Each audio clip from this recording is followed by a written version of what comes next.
तळे हिप्परगा ग्रामपंचायत तंटामुक्ती नूतन अध्यक्षपदी नितीन वाघमारे यांची निवड। नमस्कार, आपण बघत आहात महाराष्ट्रातील number 1 news channel Maharashtra police news 24। दिनांक 29 ऑगस्ट 2024 रोजी जिल्हा सोलापूर, तालुका उत्तर सोलापूर, तळे हिप्परगा ग्रामपंचायत नूतन तंटामुक्ती अध्यक्षपदी श्री नितीन प्रल्हाद वाघमारे यांची बिनविरोध निवड करण्यात आली।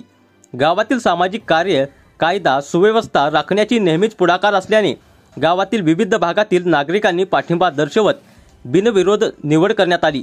यावेळी गावचे प्रतिष्ठित नागरिकांनी हजेरी लावली। सरपंच धुमाळ, उपसरपंच सचिन भिंगारे, ग्रामपंचायत सदस्य विशाल कांबळे, बाळकृष्ण जाधव, सचिन बनसोडे, आतिश पाटोळे, शेरा पटेल, विनोद भिंगारे, राहुल मस्के, दिगंबर कांबळे, नागा काटे, गणेश कोरे, परमेश्वर कदम, रियाज पटेल उपस्थित होते। महाराष्ट्र पोलीस न्यूज 24 साठी पुणे जिल्हा प्रतिनिधी रणजित दुपारगुडे। अशाच नवीन अपडेटसाठी आता सबस्क्राइब करा महाराष्ट्र पोलीस न्यूज 24 या न्यूज चॅनलला। व्हिडिओ आवडला असेल तर लाईक, शेअर आणि कमेंट करायला विसरू नका। धन्यवाद।